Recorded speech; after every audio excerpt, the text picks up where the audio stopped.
Então, agora vamos para o texto, que é um texto que nós podemos chamar de clássico, né? 1 Coríntios 11, que é o texto que fala da Santa Ceia, né? Esse texto, irmãos, ele é o principal texto da Santa Ceia. Alguém pensa assim, poxa, mas será que o principal texto não é o de Jesus? Não é, porque Jesus, ele fundou, instituiu a Santa Ceia. E ele deu a ordem para quem? Continuar ensinando, ampliando os seus ensinamentos, os apóstolos.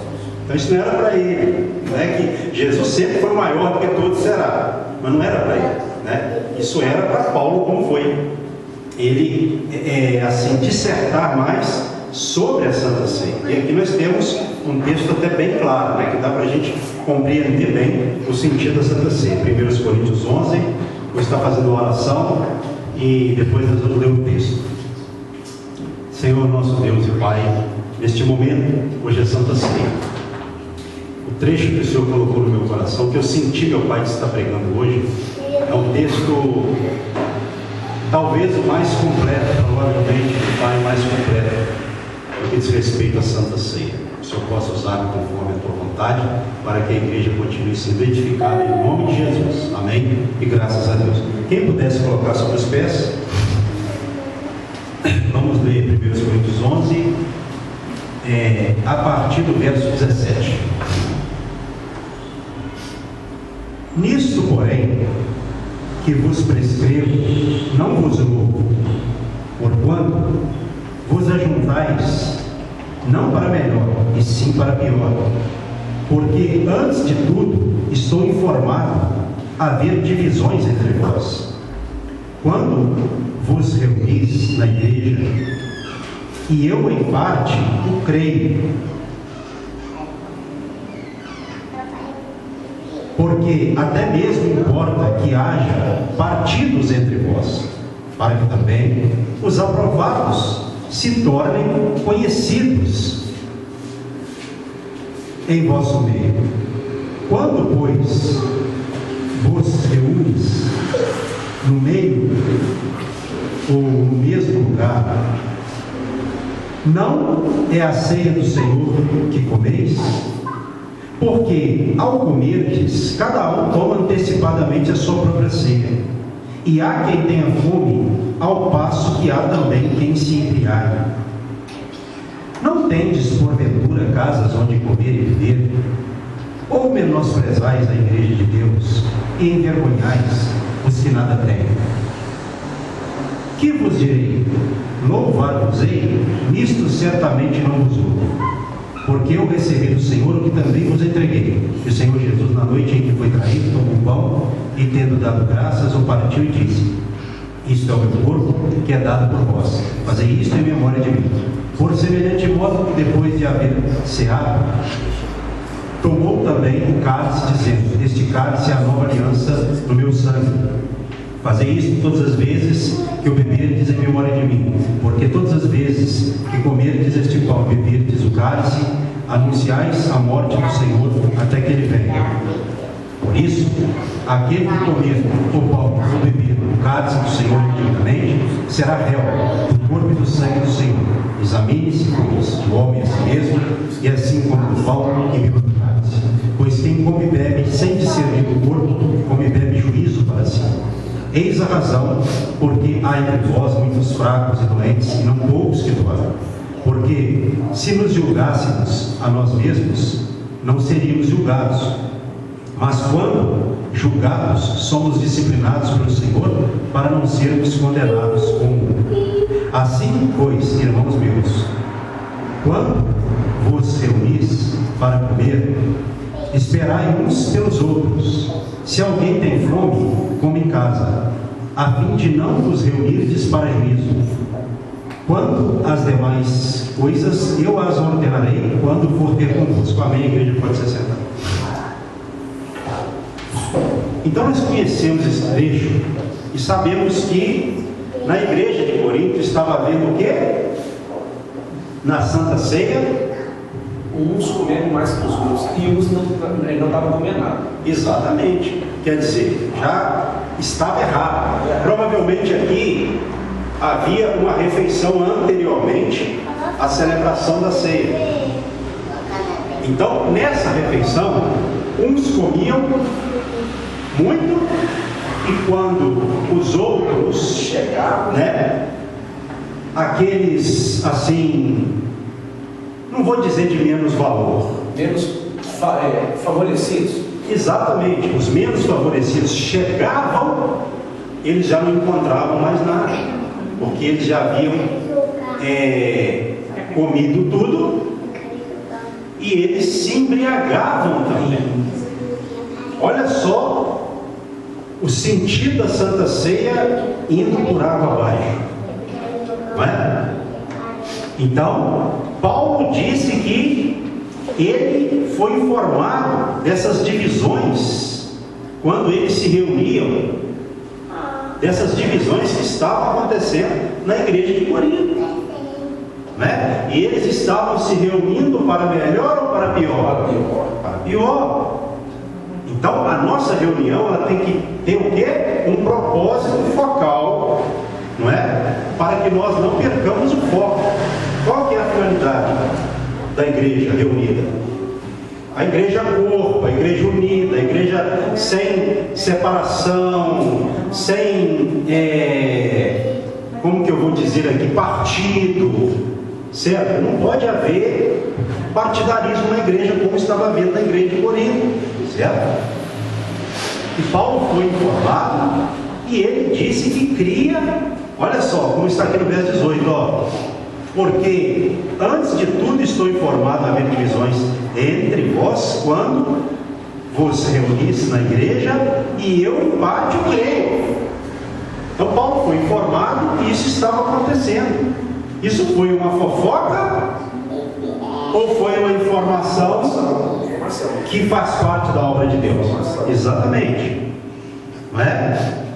E ele disse que importava aquelas coisas estarem acontecendo, porque até mesmo importa que haja partidos entre vós, para que também os aprovados se tornem conhecidos em vosso meio. Então, daquele ajuntamento ruim, para pior e não para melhor, se tirava o quê?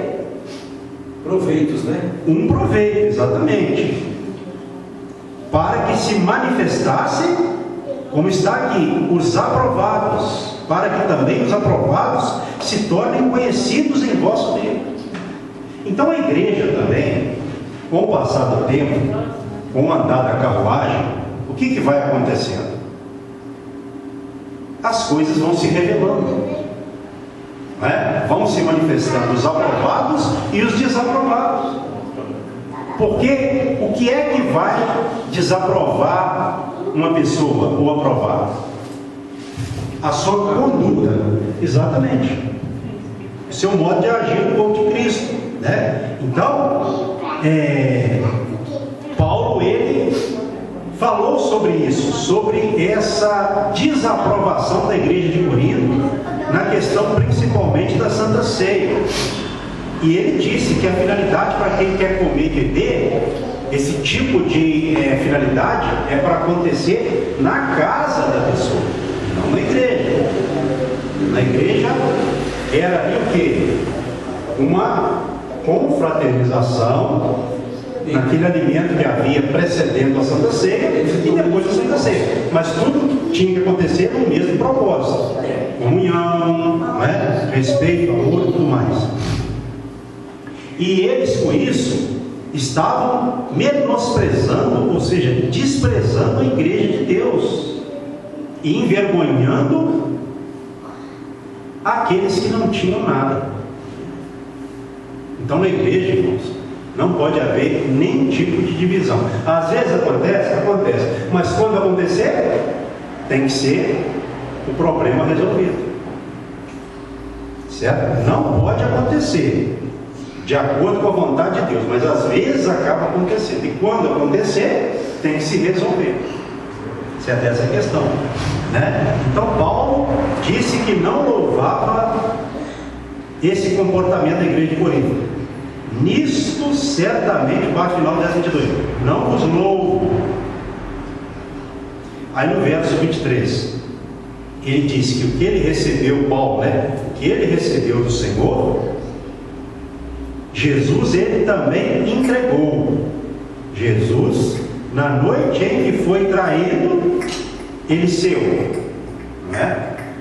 Então a ceia, ela aconteceu na noite em que Jesus foi traído por Judas Iscariotes. É uma referência à traição de Judas Iscariotes. Então, Jesus, ele, quando aconteceu isso, tomou o pão e, tendo dado graças, partiu e disse: isto é o meu corpo que é dado por vós. Fazei isto em memória de mim. E da mesma forma, ele fez com o cálice. E semelhantemente, ele, depois de haver ceado, tomou também o cálice, dizendo: este cálice é a nova aliança do meu sangue. Fazei isto todas as vezes que o bebedes em memória de mim. Jesus falou isso ou não? Falou. Lucas 22:19, Jesus falou isso. Então, quando nós fazemos isso, é em memória dele, em memória do sacrifício dele por nós. Olha a seriedade da Santa Ceia, né? Às vezes a pessoa pensa assim: culto de Santa Ceia, eu não deixo de participar. Não tem esse tipo de pensamento? Errado. Hoje é ceia, eu tenho que ir. Não. Nós temos que ter respeito para com toda a obra de Deus. Não é só numa celebração de Santa Ceia ou num eventual culto com uma certa finalidade, não. Não há nada mais importante.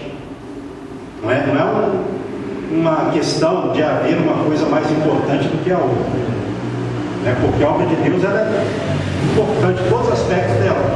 Agora, é lógico que a Santa Ceia é o momento em que nós estamos celebrando o que Cristo fez por nós, cumprindo o seu ministério cabalmente por nós, onde ele morreu por nós e foi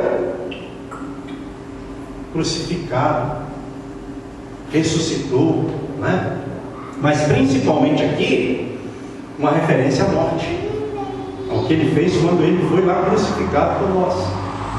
Então isso é algo que todo cristão tem que ter em mente, porque ele disse: fazei isso todas as vezes que comerdes em memória de mim, e todas as vezes que beberdes em memória de mim. De igual forma, Verso 26: porque todas as vezes que comerdes este pão e beberdes o cálice, anunciais a morte do Senhor até que ele venha. Então, Paulo, pelo Espírito, ele inclui mais um evento importantíssimo aqui, que nós já conhecemos, já falamos isso, sobre isso em outras oportunidades: a vinda de Cristo. A ceia é tão importante que ele disse, aqui no versículo de número 26: porque todas as vezes que comerdes este pão e beberdes o cálice, anunciais a morte do Senhor até que ele venha. Então, isso aqui é a segunda vinda de Jesus Cristo. Nós estamos apenas anunciando a morte, ou trazendo à nossa memória o que ele fez por nós na cruz do Calvário? Somente isso? Não. Tem a ver também com a segunda vinda, principalmente a morte, mas também a segunda vinda, o arrebatamento, a grande promessa da igreja está aqui na Santa Ceia. Então eu logo entendo que se uma pessoa não ceia, ela está preparada para a vinda de Cristo. Será que quando Cristo vier, se ela estiver viva, ou se ela partir antes, ela vai estar preparada para a salvação? Eu vejo que não. Porque, primeiro, Santa Ceia é um mandamento, ele mandou fazer isso. E ele mandou fazer isso como uma prática contínua, até que ele venha. Certo? Então, Santa Ceia não é um evento da igreja qualquer. Ah, não, isso não tem a ver com salvação, como as pessoas dizem, né? Não, salvação e condenação. A Bíblia fala disso em outros trechos. Algumas pessoas dizem isso. A ceia não.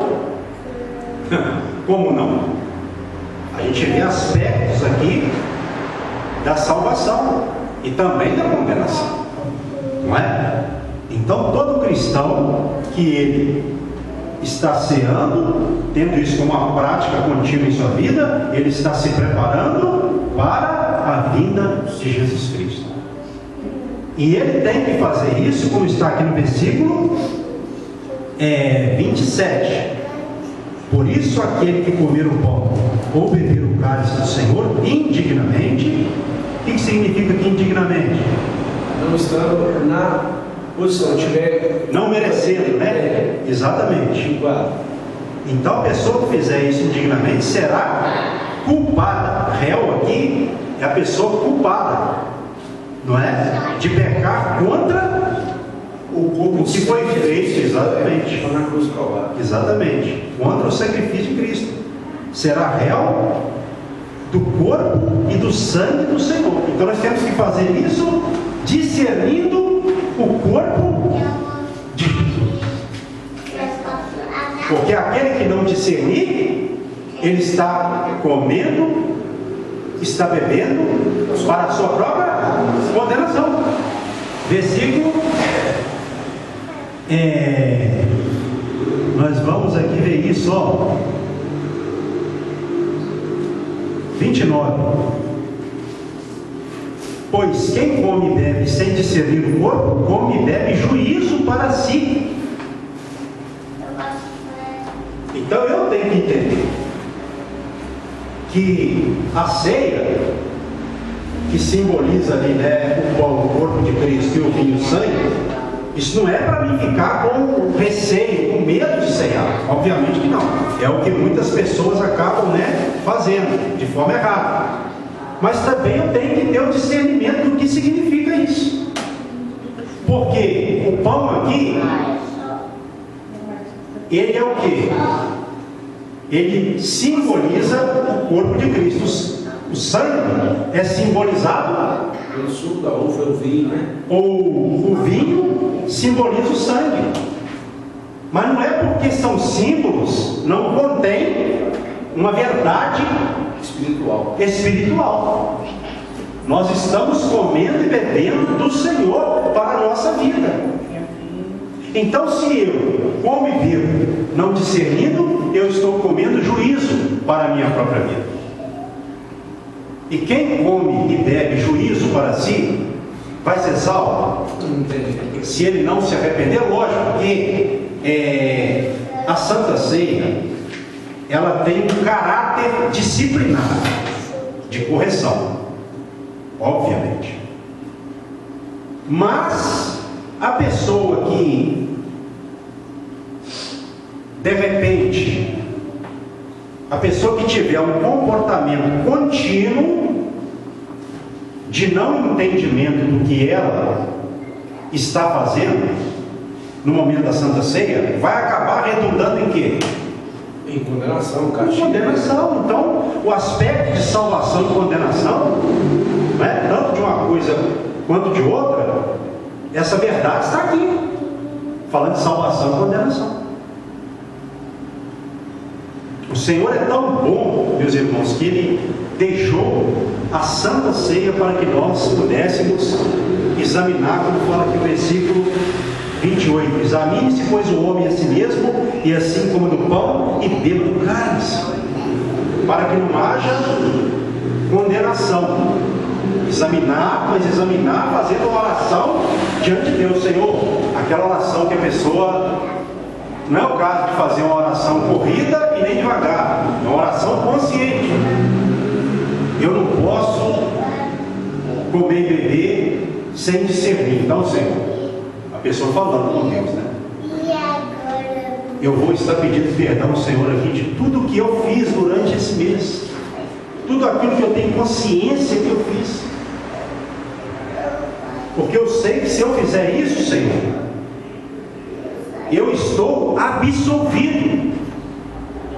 Eu não vou estar ceando para a minha condenação, e sim para a minha salvação. Então, olha só o que está contido aqui. É para ter medo?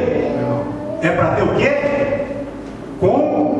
Consciência cristã de que se eu participar da Santa Ceia de uma forma digna, o Senhor, Ele me fará, caso eu participe de uma forma digna, merecedor da minha salvação.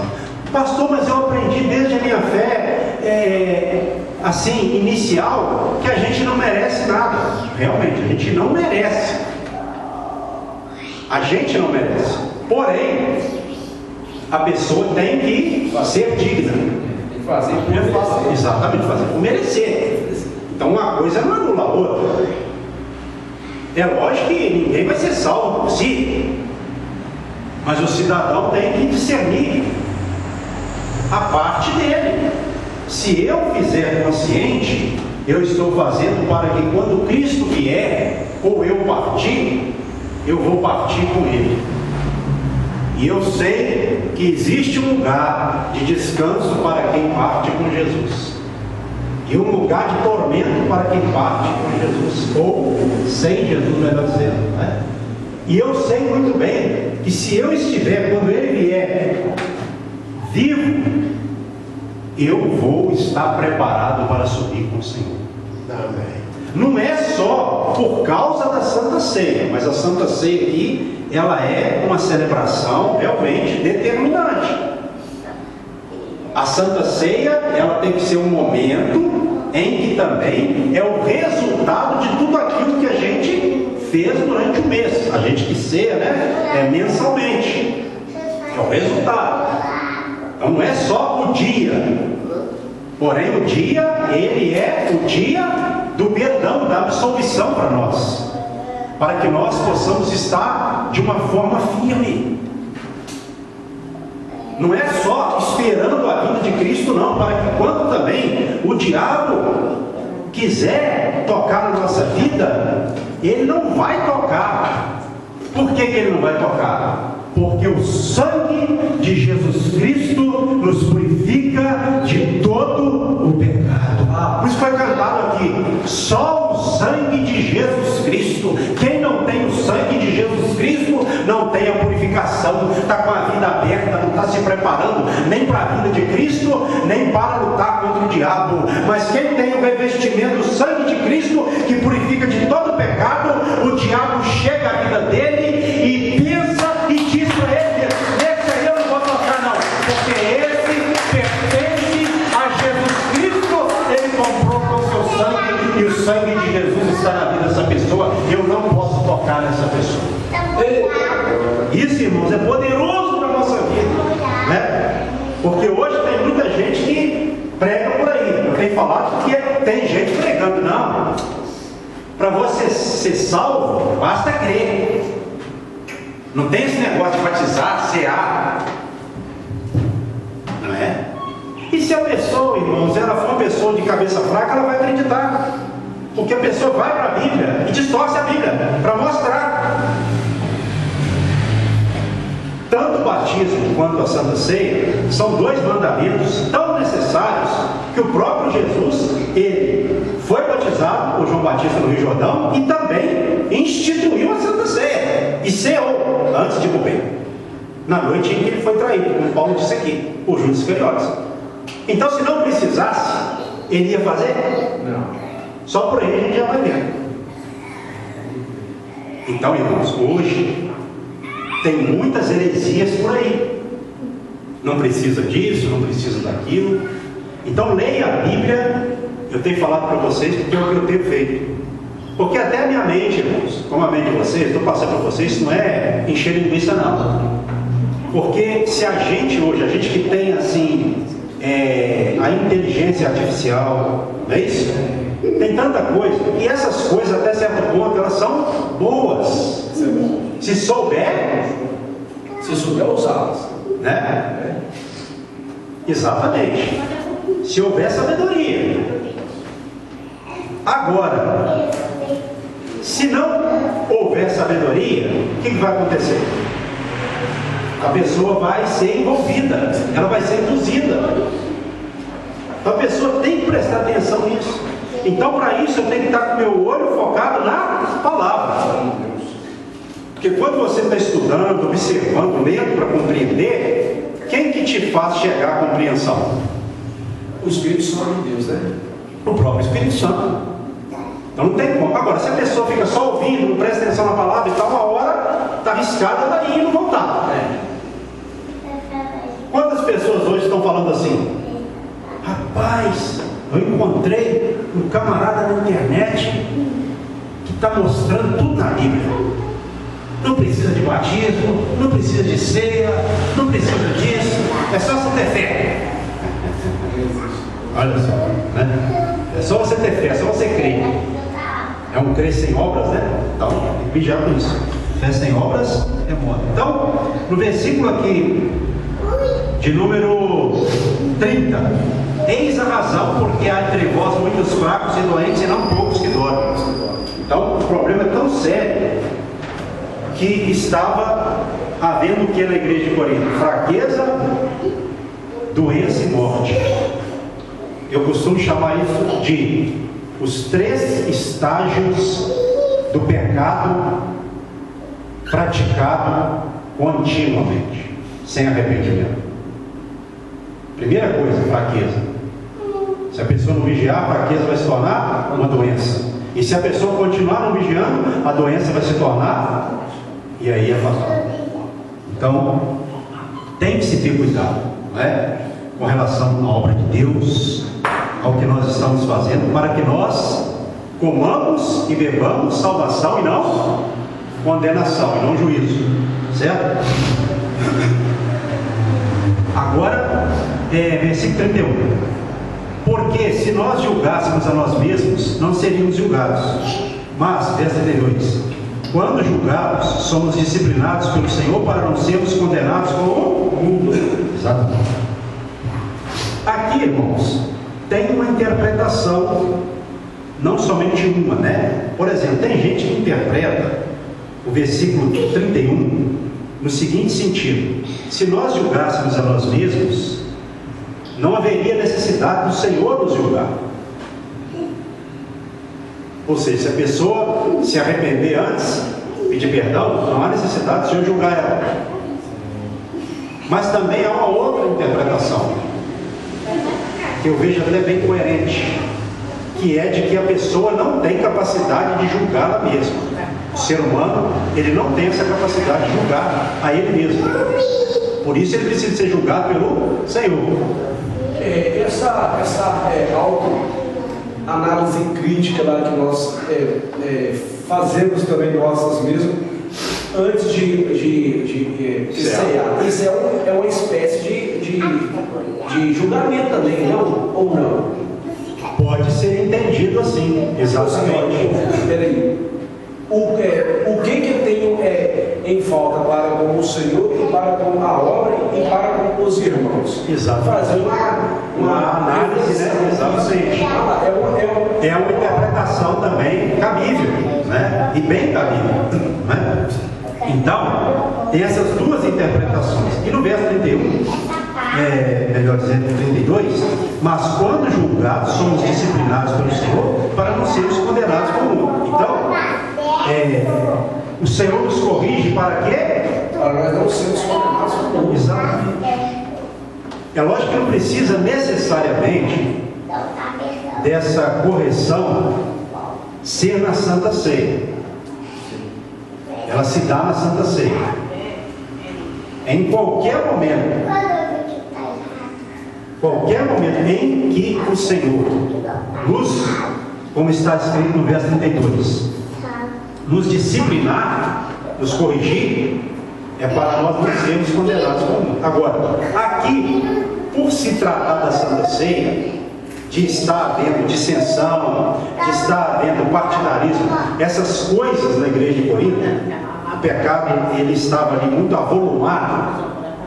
Aí Paulo falou no caráter aqui da Santa Ceia,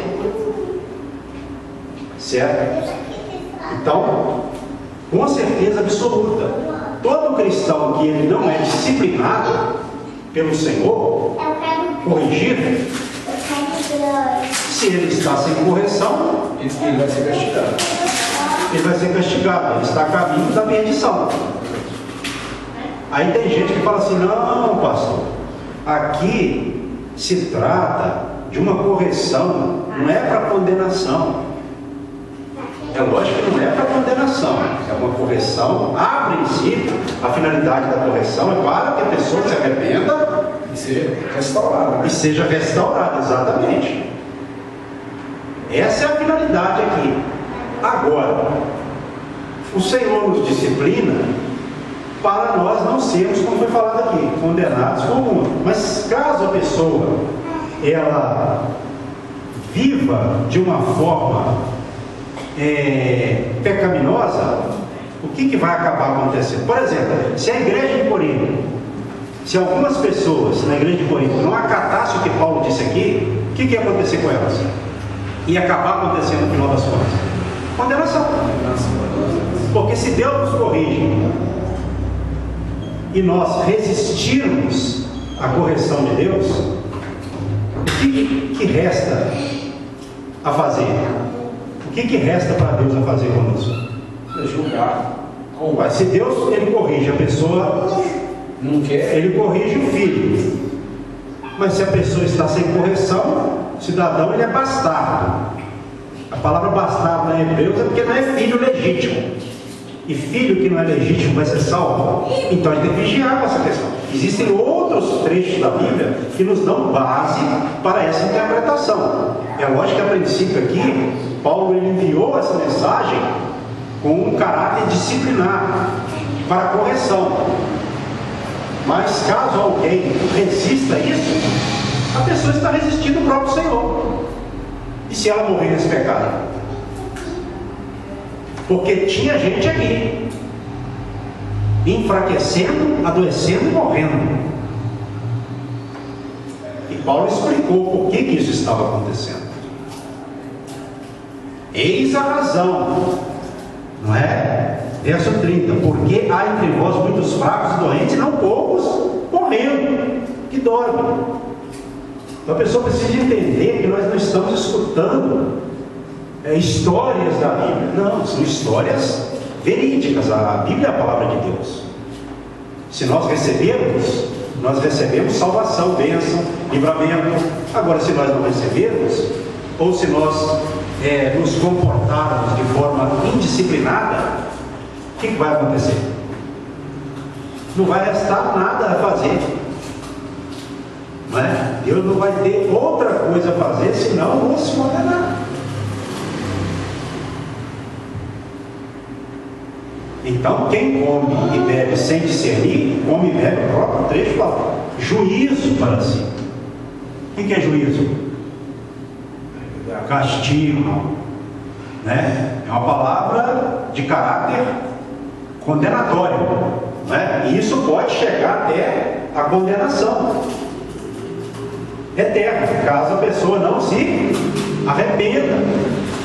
Agora, é lógico que a finalidade é justamente da Santa Ceia para que nós sejamos perdoados, e tal, que nós praticamos, né? Celebramos a Santa Ceia mensalmente, continuamente. Porém, para que seja para a salvação, a pessoa tem que fazer isso entendendo a seriedade do sacrifício de Cristo na cruz do Calvário. Se a pessoa não entender isso, ela não está entendendo, né, o corpo de Cristo que morreu por ela e nem o corpo de Cristo que é a igreja. E a pessoa que não tem esse entendimento, não é? Porque resiste, porque acha que não precisa, ela está a caminho do juízo eterno também, né?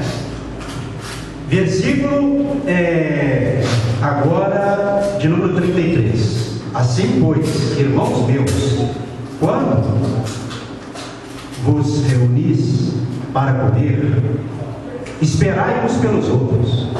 Se alguém tem fome, come em casa, a fim de não vos reunirdes para juízo. Quanto às demais coisas, eu as ordenarei quando for ter convosco. Então aqui ele já fala do juízo de novo. Olha só, né? Eles estavam se ajuntando para juízo. Coisa boa, irmãos, é nós pensarmos sempre no irmão A, B, C, em todos os irmãos. Em que sentido, pastor, você está falando isso? Nas decisões que diz respeito à igreja. Porque se nós somos membros uns dos outros, não tem grupinho fechado.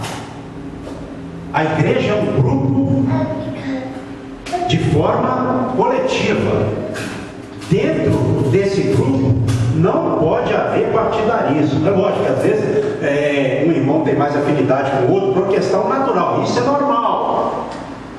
Até Jesus com Pedro, Tiago e João, ele tinha uma certa intimidade a mais, não porque ele estava fazendo acepção, uma coisa natural. Isso é uma coisa. Agora, sentimento no coração não pode. Ah, não, me chama aquele irmão. Ah, eu não gosto daquele irmão. Não é assim. Se tem um problema com o irmão, antes de deixar uma mágoa entrar no coração, a pessoa tem que tentar resolver o problema com o irmão, para que, havendo um problema, o problema seja repreendido, porque é um irmão do outro. Se um está bem, o outro também deve estar bem, tem que estar bem. Se um está mal, o outro tem que estar mal, porque nós somos membros. Não tem como a minha mão estar padecendo e todo o meu corpo, a gente fala isso aqui porque tem esse caráter aqui também, e todo o meu corpo não sentir, não tem como. Se isso acontecer na igreja, é porque há problema. Então toda decisão nossa, no que tange a igreja, no que diz respeito à igreja, tem que ser tomada de uma forma amorosa, cuidadosa, porque nós estamos tratando do corpo de Jesus Cristo. E isso tem a ver tanto com o corpo que morreu, padeceu por nós, quanto também o corpo dele, que é a igreja. Para que quando ele vier, ele venha, caso nós estivermos até lá vivos, ele nos encontre servindo assim, amando, resolvendo os problemas. Não é que a igreja é um mar de rosas, não. Tem problema na igreja. Às vezes o irmão fica meio assim com o outro, essas coisas acontecem, porque onde há pessoas há problema. Mas na igreja não pode ser como no mundo. No mundo as pessoas protelam, não estão nem aí. Agora na igreja tem que haver amor. É lógico que às vezes a gente falha, nem sempre eu vou conseguir amar, mas é um mandamento amar. Paulo disse isso porque Paulo amava a igreja de Corinto. Paulo não queria ver a igreja de Corinto condenada, ele queria ver a igreja de Corinto salva. Por isso que ele enviou essa mensagem. Está errado. A reunião de vocês é uma reunião com caráter errado, com caráter distorcido. Tem que ser com caráter de Cristo, e para ser com caráter de Cristo tem que haver amor. Vocês têm que amar uns aos outros. Em outras palavras, e isso não está acontecendo. Mais ou menos assim que Paulo estava falando para a igreja de Corinto. É assim ou não é? Tem que ser. Agora, a igreja também não é um mar de rosas. Não é. Não é. Então, por isso que quando houver algum problema, o que eu tenho que fazer? Tentar resolver. Se eu estou com uma dificuldade, eu vou procurar me aproximar daquela pessoa de uma forma mais sábia, para que aquele problema, ou para que o problema que eventualmente ocorrer, não se torne uma barreira entre eu e a pessoa, e entre eu e Deus. Porque a coisa não é só na horizontal, é também na vertical. Então tem que haver esse tipo de comportamento, amém? Vou chamar os irmãos aqui à frente. Irmão Gelson, Margarina, vamos orar aqui para que me ajudem na distribuição do. Vira a câmera, irmão, fazendo favor. Vamos orar apresentando o pão e o vinho, né? Como nós sempre fazemos. Peço que a igreja se coloque sobre seus pés. Senhor nosso Deus e Pai, apresentamos esses elementos, tanto o pão quanto o vinho, ao Senhor. que simbolizam, meu Pai, corpo de Cristo e sangue de Cristo, para que nós possamos estar, ó Pai, comendo e bebendo de salvação, e não juízo, e não condenação. Ó Deus e Pai, assim é que nós consagramos esses elementos ao Senhor, para que tenham efeito salvífico sobre a nossa vida a partir de agora, em nome de Jesus, amém, e graças a Deus.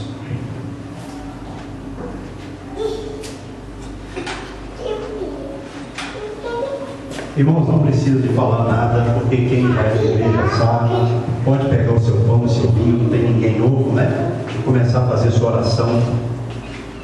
Hein? Aleluia, glória a Deus. Pode começar a fazer sua oração, pedir perdão, né, por tudo que você fez, todos nós, né, que nós erramos.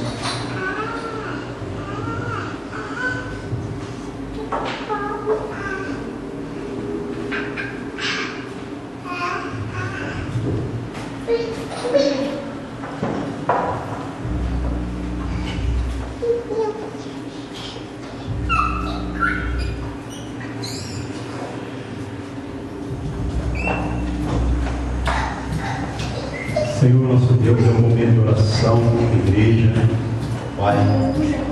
Que o Senhor possa estar nos perdoando de todos os pecados que nós cometemos, ó Pai, desde a última Santa Ceia até agora, meu Pai, até hoje, que é o dia da Santa Ceia.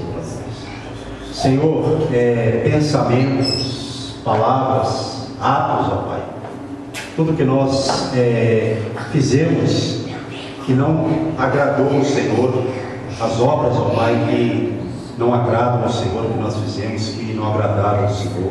Que o Senhor possa estar nos perdoando, meu Pai, que o Senhor purifique-nos de todo o pecado por meio, meu Pai, dessa celebração, desse ritual, meu Pai, que é a Santa Ceia, instituído por Jesus Cristo, na noite em que Ele foi traído. Como Paulo disse, meu Pai, que nós estamos aqui para estar, ó Pai, cumprindo o mandamento que é a Santa Ceia. Então, ó Deus e Pai, perdoa-nos dos pecados, para que não fique nenhum sequer pecado entre nós e o Senhor, para que, meu Pai, nós possamos estar de uma forma adequada na presença do Senhor, para que o diabo, meu Pai, não tenha, meu Pai, vantagem sobre nós no que diz respeito a pecados não confessados, porque pecado não confessado é pecado não perdoado, porém, pecado confessado é pecado perdoado.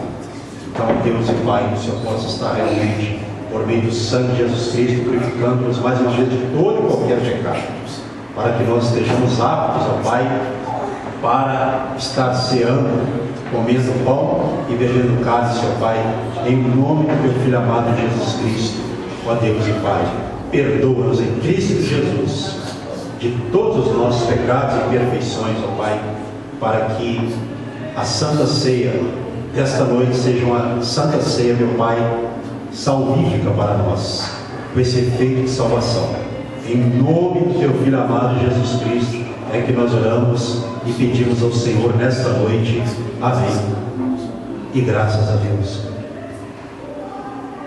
Irmão, se tem alguém orando ainda, pode continuar, tá? Isso é muito pessoal. Mas você que já acabou de orar, erga um pouquinho o seu pão e diga assim: Senhor meu Deus, eu creio que o Senhor enviou o teu Filho para padecer o seu corpo na cruz do Calvário pelos nossos pecados, para a nossa salvação. Em nome de Jesus. Quem orou com fé, coma do pão que simboliza o corpo de Cristo.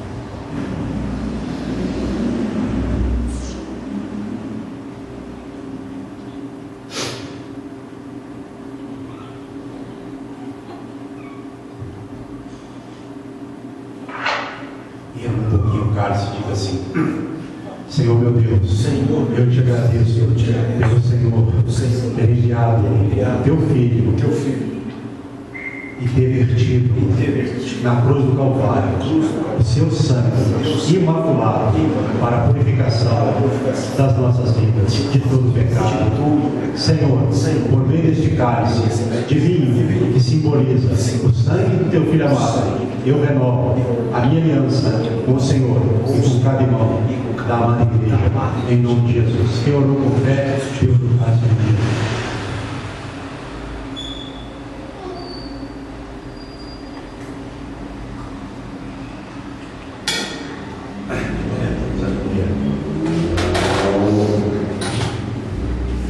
Irmãos, faça assim com as mãos em forma de receber, em forma de beijo. Senhor, meu Deus e meu Pai, a todos presentes e ausentes eu abençoo com o teu amor, com a graça do Filho e com a suave e doce consolação do Espírito Santo.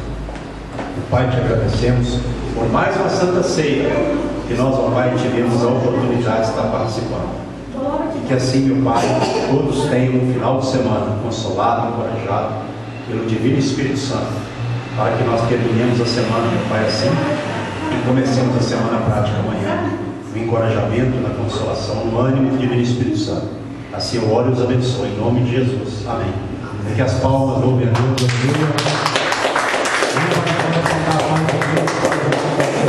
Terminamos o grupo em comunhão. Deus te abençoe em nome de Jesus.